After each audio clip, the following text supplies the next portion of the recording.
Joseph. And I'm Nick. And this is Fish Jelly. Yes. Yes, it is. How are you? I am good. How are you? Okay. It's October 22nd. Uh-huh. But this podcast will air on October 29th. Uh-huh. But we have to record it early because I'll be on a cruise. Yes. So I won't be able to do much. Mm-hmm. And I didn't want it to be a day late. Okay. But we can talk for a while. Oh, yeah. We were at Exposition Park today. Yeah, I've never been there before. So it's kind of by USC. And there are several things there. There's the Coliseum. So there are concerts held there. There's the Natural History Museum, the California Science Center, and then the California African American Museum. We were there to see a film at the IMAX at the California Science Center. We saw Deep Sky, which there is a review for. Yes. But yeah, I remember it. I had totally forgotten about it.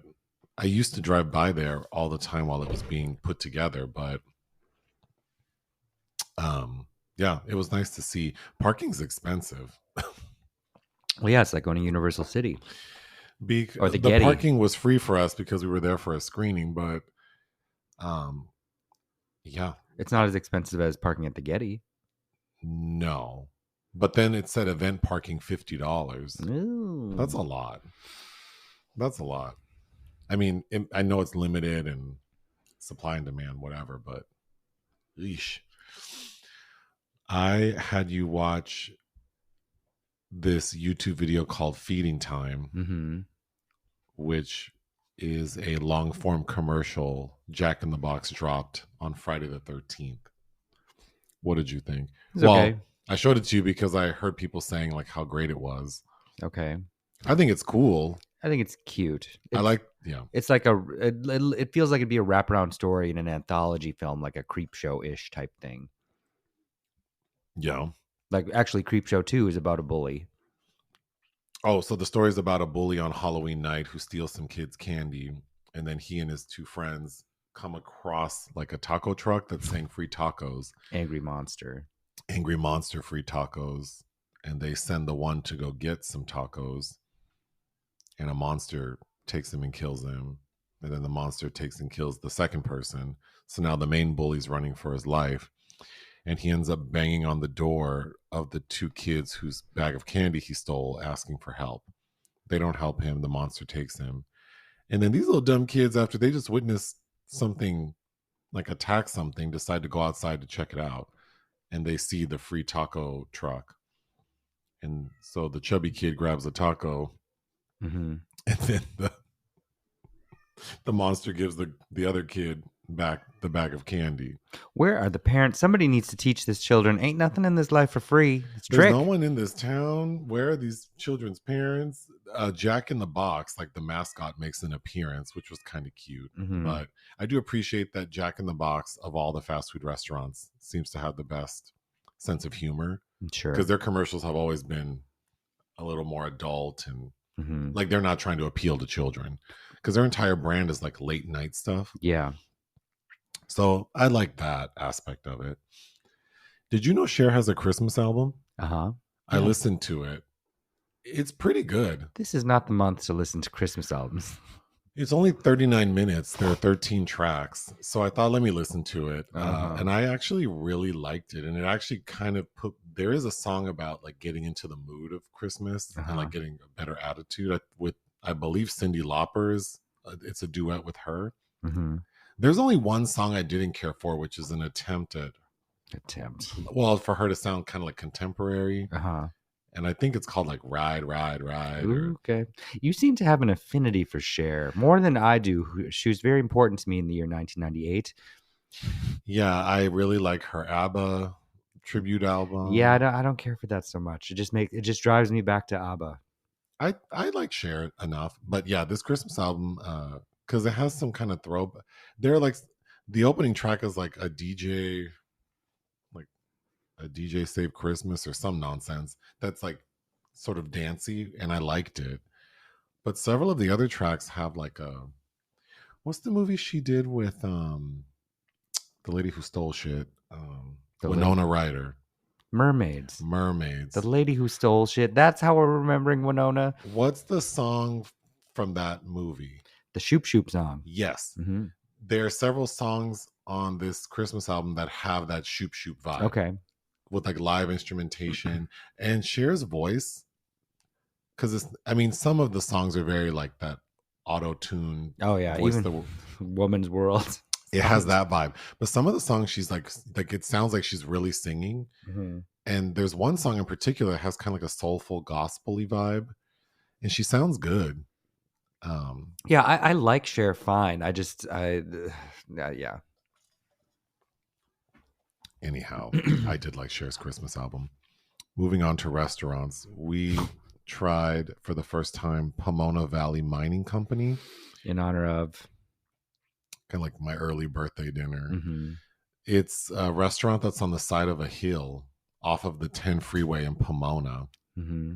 Like a horror film setting. And I have driven by that ever since I was a kid. So for, 40 plus years, I remember seeing this restaurant. And I don't know why it never occurred to me to go try it. And then you said, well, where do you want to have dinner on Saturday? And this restaurant popped into my head. And then I checked the website and I don't know what I thought it would be. Maybe like a banquet hall, which it is.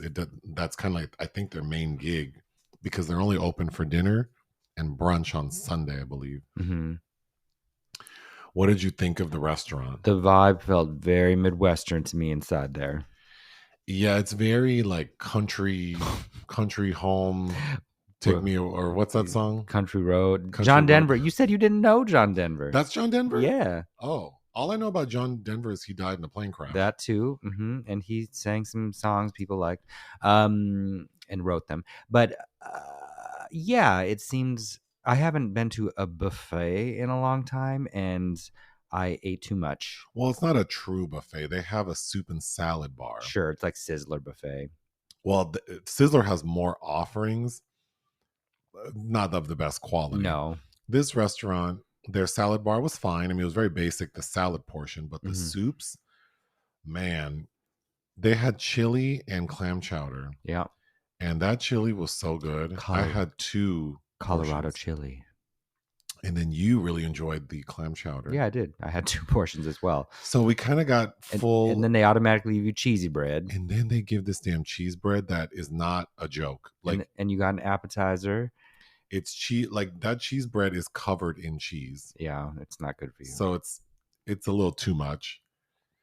So by the time we got our entrees, I felt ill. I was full. Then I ordered 2 desserts because they were only $10. So I assumed, oh, they're going to be tiny. This mud pie was the biggest portion of a dessert I've ever received at a restaurant. Oh, I don't know. We've had large dessert portions. Also. I don't know. That was pretty big. Yeah, but it was comparable to other things we've had. I don't know because even the bread, I don't know. Those portions were much larger than I'm accustomed to. Okay. And then I couldn't finish all of that. But anyway, I would go back again. Mm-hmm. I don't think I'd get what I got though for the entree. What did you get? The scallops and shrimp scampi. You didn't like it? It was lukewarm. Oh. So I think part of what I think I started getting paranoid about the scallops because they tasted cold in the middle.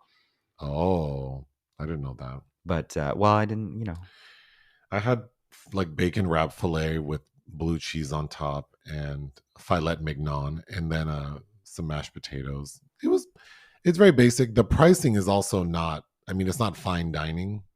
No. So I think it's cute. It was very busy. Yeah. Well, we got there as soon as our reservation was for as soon as they opened, but within an hour they were packed. Fully packed. My God. Like, yeah, it was crazy. Well, since we recorded the podcast yesterday. Mm-hmm. So the podcast that dropped on today. Oh, God, my dates are all mixed up. The podcast that dropped on October 22nd, we recorded yesterday. Mm-hmm. And now we're recording the October 29th podcast on October 22nd. Uh-huh. which means we didn't really do much in between yesterday and today. That's true. You did watch one movie for fun. Uh-huh. Again, in anticipation of watching that box set of Todd Browning releases from Criterion, but he did 10 films with Lon Chaney, and most of those I haven't seen actually. But so I watched West of Zanzibar the other night, which I really liked. Oh, 1928, uniting not only Chaney but with Lionel Barrymore. And an actor I'm not familiar with named Mary Nolan, who had a very interesting and tragic end. But it's about a magician played by Lon Chaney whose woman runs out on him, and he thinks he runs out on him with an acquaintance played by Lionel Barrymore, and the two men get in a scuffle, and Lon Chaney gets pushed over the railing somewhere and becomes paralyzed from the waist down. So a year later, his ex comes back with a baby and like dies in a church. And so he takes this baby in, plotting vengeance. And Lionel Barrymore happens to be an ivory trader in the Congo. So Lon Chaney goes to the Congo, sets up shop for 18 years, raises this girl to be like a prostitute, basically. All in this grand design to have vengeance against Lionel Barrymore. Meanwhile, pretending to the natives that he practices white voodoo so that they listen to him and disrupt Lionel Barrymore's Congo trade, like stealing his ivory. it's a short film. It's an hour and 5 minutes, and all of this is going on. But to sum it up, he discovers that Lionel Barrymore discovers at the last minute that Mary Nolan is his daughter, not Barrymore's, and has to then save her from the tribe murdering her. oh, gosh. And it has actual black people, not in blackface, not whites in blackface. Oh, I did see you watching this. Because the African, the Congolese, they must have had them oiled up because they are all real shiny. Yeah, I recall some people looking real greasy. Like I was going to mention, and I forgot that I had read this thing about something called coffee badging. Okay. Which is this trend, because now that employers want their employees to come back into the office, yeah, or have like at minimum a hybrid schedule, a trend that like managers are noticing is what they're calling coffee badging, which is people basically like strolling in the morning, mm-hmm. grabbing coffee, socializing with coworkers, and then they duck out to then just work remotely at home. Oh, okay. So I guess that's the thing people are doing. But then I was reading that what's happening now, which I've noticed a lot, I think, or I've said this before, is the like visibility is important. Mm-hmm. So for these people who want to just like, avoid any human contact, and you're not maybe getting picked for better assignments, better opportunities. So there is something to be said for having some visibility. Sure. Because there are people where I work who I don't even like they'll pop up in a Zoom call and I'm like, oh, I didn't even realize this person still worked here, mm-hmm. or I hadn't thought about you in forever. Mm-hmm. That can't be good for growth potential. Sure. Because a lot of, while the landscape of employment has changed, I think the basic sort of tenets of growth and networking are still in place. And if people aren't checking for you, I don't know. Right. When, back in the day, like you work with someone and they get a better opportunity and then they bring you along, or they refer you. But nowadays it's like, yeah, there's so many people who I don't even know they exist until they pop up in an email thread once a month. But anyway, the term coffee badging I thought was interesting because I do know people who do that. I mean, it is what you get what you want out of it, like anything in life, really. So if you're perfectly fine doing that, I mean, I don't know. Yeah, I don't know. I don't feel too judgmental about that because most corporations to work for are shit. So, well, like you said, you get what you give, and a lot of people are just shitty employees, but like they give less than because the minimum is like the expected amount of work. people give less than minimum. Yeah. Because your duties are like the bare minimum. Uh-huh. So that means that when you don't even do your damn job, you are giving below minimum. Mhm. There is no, meets expectations. And if you're not doing your basic job, you're not you're doing worse than poor. Mhm. So yeah, I mean, I guess if you're fine with that, but then you go on TikTok and everyone's talking like they're like these stellar A+ irreplaceable employees. I don't get the sense that y'all are irreplaceable. Everyone's replaceable. Right. But that was a wild tangent. Let's take a break. The secret movie for today was my choice. Mhm. And since this episode is dropping like right before Halloween, I figured let's keep with the horror movies.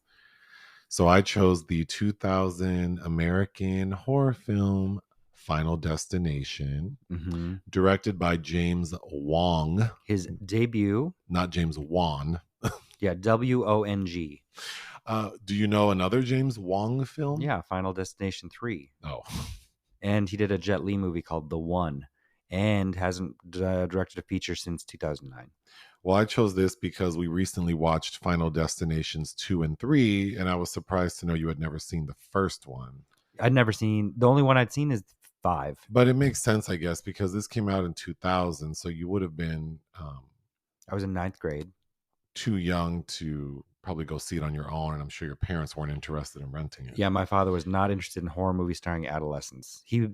I think he hated Scream, so after that he was like, nah. The premise of Final Destination: Alex Browning is among a group of high school students on a trip to Europe. He suddenly has a premonition their airplane will crash. He screams to warn the others, but is thrown off of the plane, and the plane crashes after they get off. That's an interesting premise. That's the beginning of the film. Alex Browning is played by Devon Sawa, and he is going on this school trip to Paris, France, or whatever. I guess Europe. It wasn't clear to me if they're going to France, or if they're going to multiple locations, and that's why they're saying Europe. I think it's because the one teacher is very French. That's right. So although I guess it doesn't matter where they're going. Devon Sawa gets on the plane and has a premonition, which as the audience we see of this violent plane crash. And when he wakes up from this premonition, he freaks out, which causes another passenger played by Kerr Smith, who we might know from Dawson's Creek, to get up and punch him, which we need to talk about, which gets them thrown off the plane. One of the chaperones, a lady, goes off with them because she has to check on them. And then Devon's friend goes off to check on him. And then this other girl, played by Allie Larder, gets off because we learn... Named Clear Rivers. Her name is Clear Rivers, which is not explained. No. That's a very interesting name. I hate that name. But she gets off because we find out she felt like she could feel his premonition. So she heeded his warning. Anyway, they're out in the terminal with security and they're being told, you have to get on the next flight, which is 3 hours from now. And then I don't know if it's Kerr or Care, his first name, but the guy who punched Devon gets even more upset knowing that he has to wait 3 hours. So he starts fighting with Devon again. And while everyone's trying to break up the fight, the plane crashes. So now everyone's freaked out.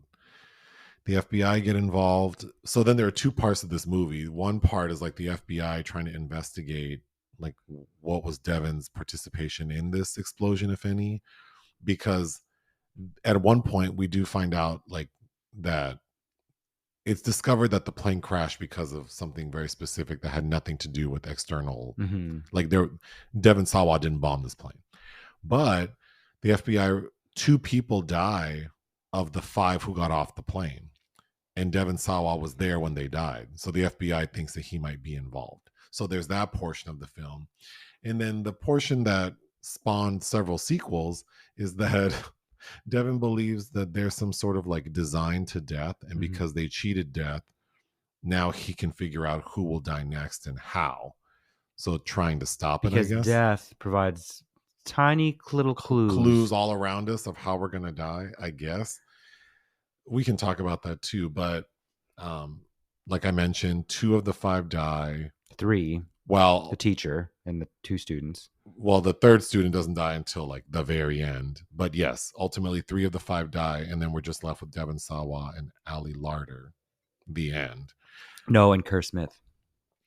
No, Kerr Smith dies at the end. Remember that big sign hits Oh, yeah, him? yeah, yeah. So, sorry, I thought you meant at the very, very end, yes, Yeah. just the 2. But So then Devon 3 total but die. then Devon doesn't show up for the sequel, only Ali Larder does. Yeah, that was my next question. So Devon Sawa doesn't show up, but Ali Larder does in the sequel. Because they explain that by we get a news article of Devon Sawa did get killed. Oh, he did. In Final Destination 2, there's a newspaper article about it. Oh, I didn't remember that. What were your overall thoughts of this movie? Very basic. It feels like it should have been an episode of The Twilight Zone or some kind of series. It's stretched to the max. It's very formulaic. I found the characterization very dull. The only thing I found interesting about it, in fact, were the shout outs to all the horror and truly, in a true sense of the word, icons Here, of the horror genre. Which I'll give you time to explain what they are. So you should probably look it up if you don't have it. But I do. I agree. I was trying to give it the benefit of the doubt, like pretending that I don't know that there are 4 sequels, and that. But even in that frame of mind of just like, oh, this is like an original. The basic premise is interesting. Like someone has a premonition of their death, they cheated, and now death is following them. But I think in order for that to work, it needs to be one person, and it needs to be a lot more dark and maybe more of like I could see like Alfred Hitchcock having made a movie. Film of existential dread, or like, yes. or Polanski. Hitchcock always like this wrong man thing. So what if the wrong man had been selected? Something like that. But this is so basic. And then I think the weakest. Well, there are 2 things. One, I watched it and I paid attention, and we recently watched the 2 sequels, and I didn't understand how Devon's character went from thinking that he cheated death to figuring out this design. I think and I'm sure fans of this franchise would blow up the comments section if they heard me say this, that the movie does explain it, but it wasn't very clear to me. I don't think it does in its own little way, but it's not very clear. And because he does get holed up in he hides out in like a cabin in the woods, and then he's eating cat food at a point, saying that he figured out the code. And I was very confused by that. But the other thing I don't quite get is, I don't know, the stakes seem low considering that we're all going to die anyway. We're all going to die anyway. Like nobody's escaped death. But I guess they all feel like because they cheated death, their time's coming sooner than later. Like, because they should have died in that crash. Because they should have died. But then it's like, y'all, and if you realize it's coming and there's nothing you can do because this whole, like, somebody makes a sacrifice and then death skips over, blah, blah, blah. Y'all should have just used this extra time that now you have to say goodbye to your loved ones, right, and do something you really want to do, like eat some good food or go, rather than this running around being all sweaty and dirty and anxiety stricken. I think because I agree, like, you were supposed to die but you didn't, so now you actually technically have extra time, so why don't we use it differently? But of course that's not this movie. But I think what would have helped is if we felt like these characters like deserved a second chance. Well, right. I mean, but when you're dealing with like stupid high school kids, it's like, well, who cares? Like, except that, we all have this feeling. I mean, not all of us, I don't necessarily, but like, oh, people are like, they died too soon, they're too young. But besides them being young, we don't care about these kids. We should just, the Sean William Scott character is like, oh, not knowing that he's probably going to die now, I should have felt up this girl in whatever situation I was in. It's like, oh, you're right. There were 3 people who died plus Kerr Smith. I forgot about Sean William Scott. Come get these children. And then the one adult who dies, she's made out to be kind of like not a nice person because she's bitchy to this panhandler in the airport. She is, yeah. And then she's not very nice. He's like a Dalai Lama. Yeah, or no, Hare Krishna type person. Oh, it's, yeah. But Dalai Lama. Dalai Lama. He's Steven Seagal. That's something I would say. Even I know better. No, so yeah, I agree. But we needed people who we cared about enough to think that they deserve a second chance. instead of, oh, you just cheated death. Why don't you just go have a nice meal and shut up? And the only one we get like a backstory on is that sob story from Ali Larder's Clear Rivers about how her, what was it? Her some dad died. I don't I know. don't know. Blah blah blah. I'm just going to go through my notes. When Devin is getting prepared for his trip, he has his suitcase packed, and he had his baggage tag on the suitcase. Mm-hmm. And his mom goes to rip it off, and he's like, no, don't do that. It's for good luck. And what does his mom do? She tears that right off. Just smooth rips it off. I would have been so annoyed. Like, I asked you not to do this very simple thing, and you just do it. Like, I do appreciate that Devin looks like a normal teenager. sure. I mean, I think he's a nice looking kid, I guess. And, you know, he has like normal teenage skin. Yeah, I think the problem is that they try to cover it up. they do, and that's distracting. Well, I don't And know it's, if they knew well, they probably didn't predict that 20 years later we'd have like HD streaming in Yeah. our house on a big screen. But yeah, it's very obvious. There's a lot of concealer, a lot of powder on his face, but he's still a nice looking kid. I thought it was really weird that.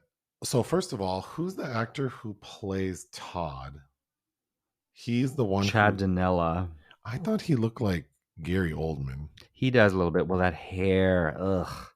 But Todd, and so that character in Devon Sawa, when they're at the airport before they board the plane, Todd runs up to Devon like, this is urgent. He's like, dude, we need to take a shit before we get on the plane, because you don't want all these girls to like go into the bathroom after you've taken a shit. Potentially go to the bathroom.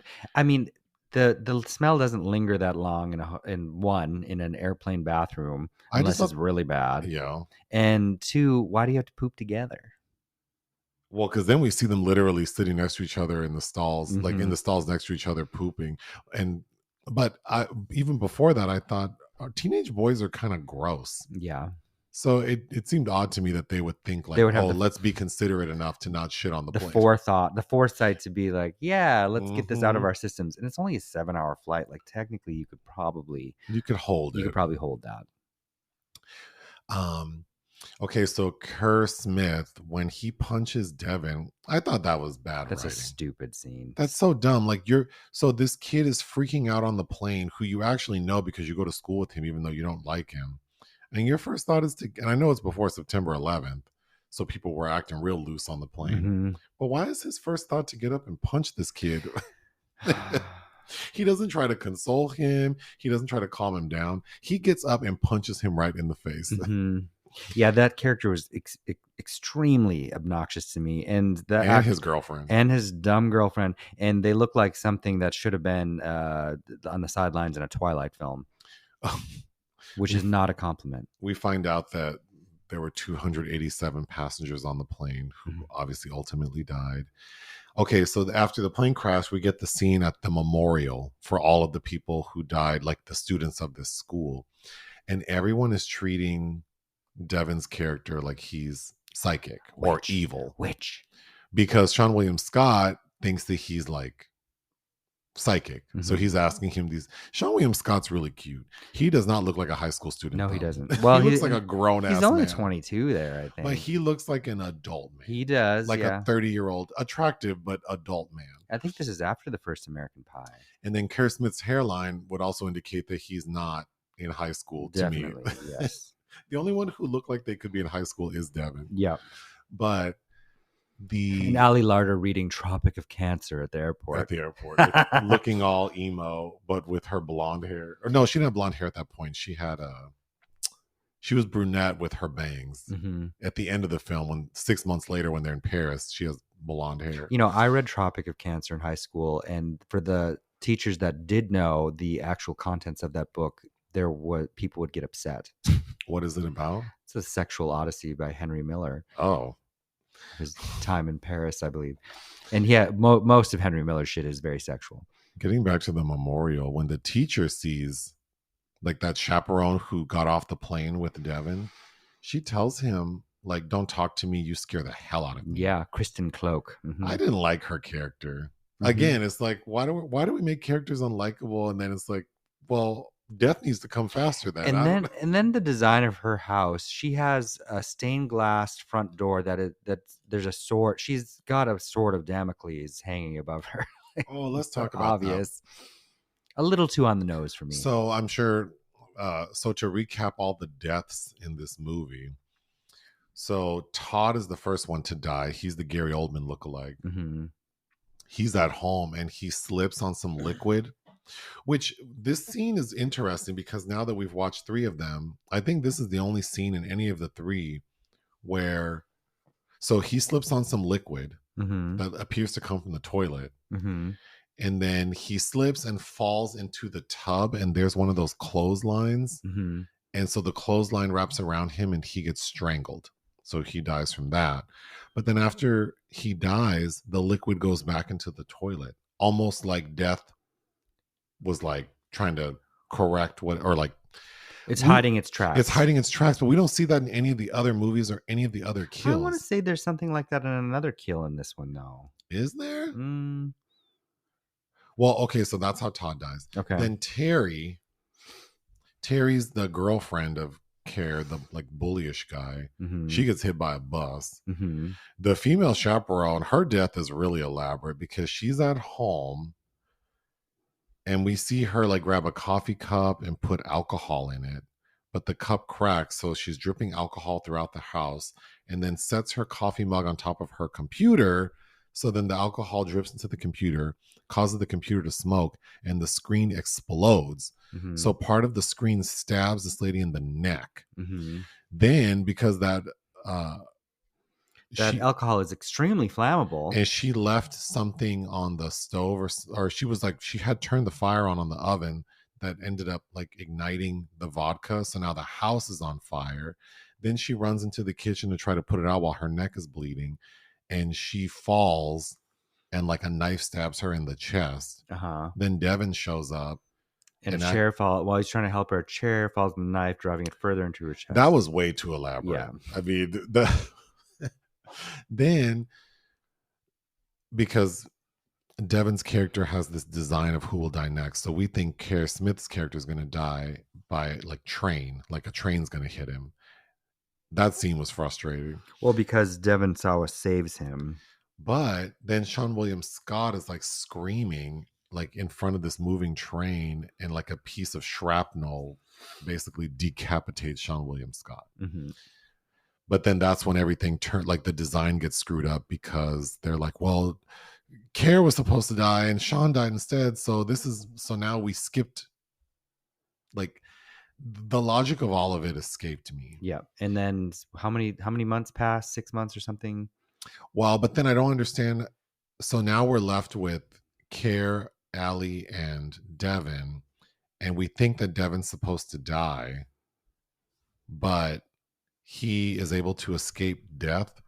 He was electrocuted, but he didn't die, I guess. Oh, yeah, because the grand finale with the FBI breathing down their neck, and he saves Allie Larder by grabbing the live wire. Yeah, there's like a live wire that's like keeping her stuck in her car, and he grabs it, but it causes him to be shocked and thrown like 100 feet, but he doesn't die. So then it seems like, well, they were able to cheat death, so now they're fine. Everything's course corrected. So 6 months later, they're in Paris, the 3 of them. But it's not really Paris. But it's not really Paris. It's a soundstage, I'm sure. But and Devin and Allie are dating. They're dating, and Kerr's being nice now. And she is blonde now. And she's blonde, and Devin has another premonition that like a big sign is going to fall on him. Mm-hmm. And he's able to like dodge it, but then it hits Kerr Smith's character and kills him. Those are the deaths. Megadeth. I thought there was an interesting moment where the female chaperone sees an owl, which made me think of Killers of the Flower Moon. Yeah, the Osage people believe that the owl is like signaling death. That's customary mythologically. Oh, is it? Yeah, there's a famous book by Margaret something or other called I Heard the Owl Call My Name. Oh. Mm-hmm. Allie Larder's character is an artist. She makes sculptures, like these postmodern, like industrial sculptures, and she makes one of Devin that looks like... I didn't need that. You wouldn't have even known it's a human being. No. But her connection to him and her explaining how she feels him was so stupid. Yeah. Then Allie and Devin go to the morgue to see Todd's dead body, and Tony Todd, Candyman, is the mortician. Who's in 2, and he's the voice of that devil thing in 3. And when they see Todd's body, Allie goes, "Why did they make him look like Michael Jackson?"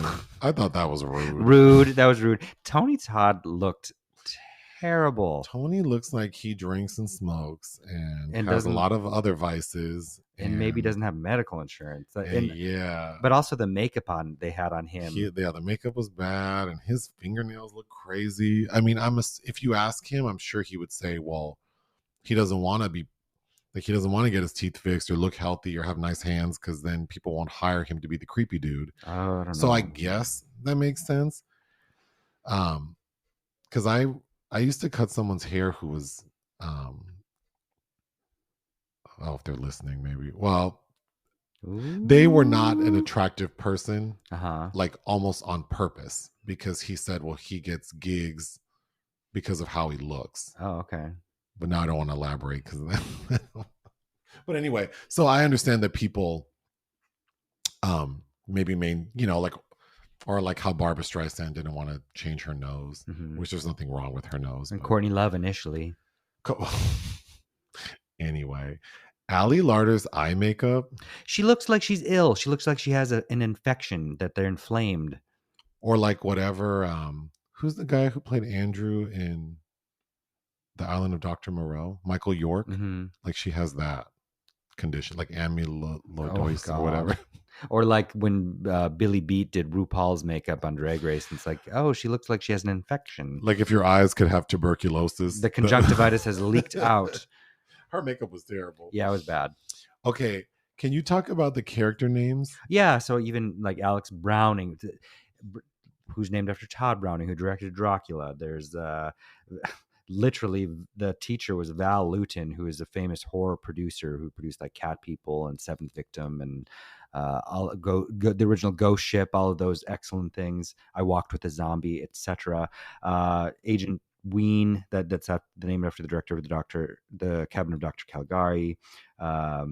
Roger Guenver Smith is playing Agent Schreck. It's named after Max Schreck from Nosferatu.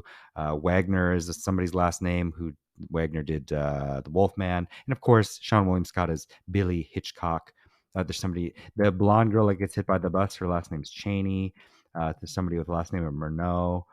So yeah, those are fun little shout outs. So, like Billy Hitchcock is a little obvious, but I did want to mention, so you already mentioned John Denver, but Rocky Mountain High plays throughout this film. That's right. Anytime someone's about to die, which I think is interesting because, like I mentioned, John Denver died from a plane crash, and that's actually probably just a couple years before this movie. 97. Yeah. And this movie's 2000. 2000. Yeah.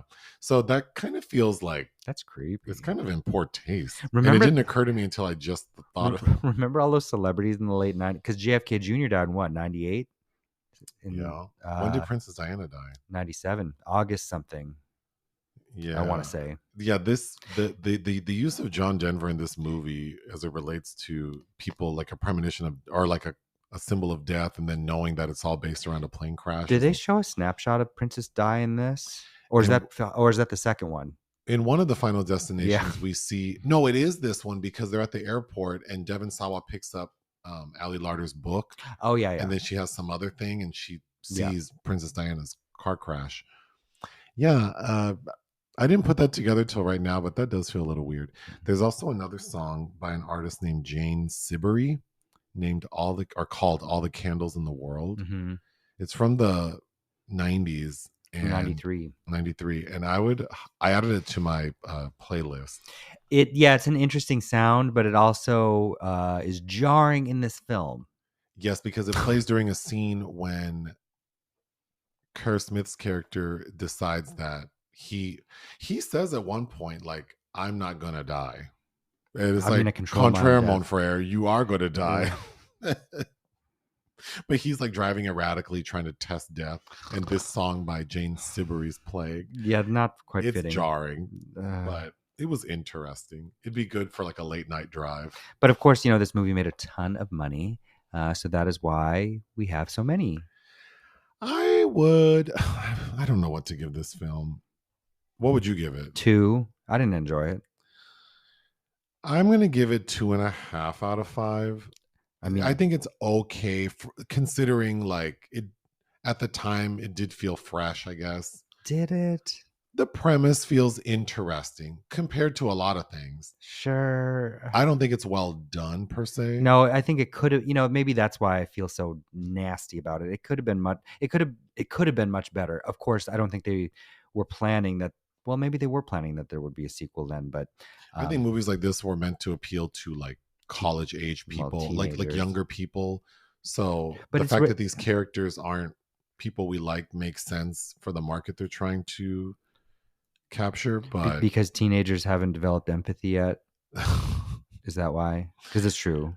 well, that's all I have. Because it's rated R. Yeah, it's rated R. So you expected adults to come enjoy this. Well, when this airs, we will have a live video for Halloween. Mm-hmm. And do you remember what the poll selections are? Second verse, same as the first? Or second time around? I haven't decided. Oh, okay, sure. Friday the 13th, Part 2. Uh-huh. Nightmare on Elm Street, Part 2. Uh-huh. Halloween 2. Not the Rob Zombie one. The 1980 one. What are the other two options? I asked you to remember them. You did. Now I'm blinking. Ooh. Was it Child's Play 2? Child's Play 2. And